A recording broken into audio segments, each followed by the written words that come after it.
আপনি কি কখনো এরকম কোনো মুভি দেখেছেন? যেখানে রোমান্স, ভয় এবং ভ্যাম্পায়ার সবকিছু একসাথে মিক্স করে বানানো হয়েছে।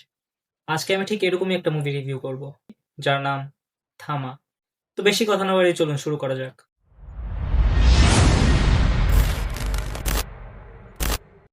গল্পটা শুরু হয় একটা সাধারণ সাংবাদিককে দিয়ে, কিন্তু তার জীবন হঠাৎ পাল্টে যায় যখন সে দেখা পায় এক রহস্যময় অন্য জগতের একটি মেয়েকে, যে মেয়ে সাধারণ কেউ নয়, অতিপ্রাকৃত ভয়ঙ্কর ক্ষমতা সম্পন্ন একটি মেয়ে, কিন্তু অদ্ভুতভাবে অনেক আকর্ষণীয়।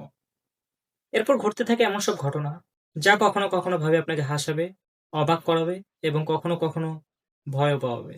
মুভির ভিজুয়ালাইজেশন দুর্দান্ত ছিল, বিশেষ করে ভ্যাম্পায়ার ট্রান্সফরমেশন, অন্ধকার দৃশ্য আর অ্যাকশন।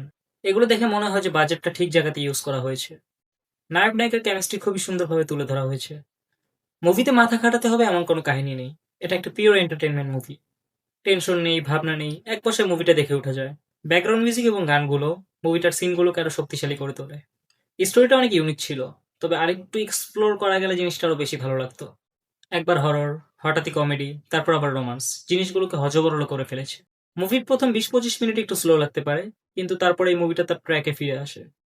যদি আপনি রোমান্স, ফ্যান্টাসি, হরর মুভি পছন্দ করে থাকেন তবে থামা মুভিটি আপনারই জন্য।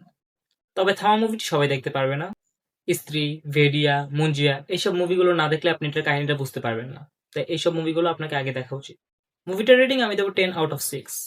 তবে মুভিটা আপনার সময় নষ্ট করবে না, চাইলে একবার দেখতে পারেন। আজকের মতো এতটুকুই, দেখা হবে নতুন কোনো ভিডিওতে। ততক্ষণ পর্যন্ত সাবস্ক্রাইব করে আমার পাশে থাকুন, মুভিজ অন বাই সাকিবের পাশে থাকুন, মুভির জগতে থাকুন।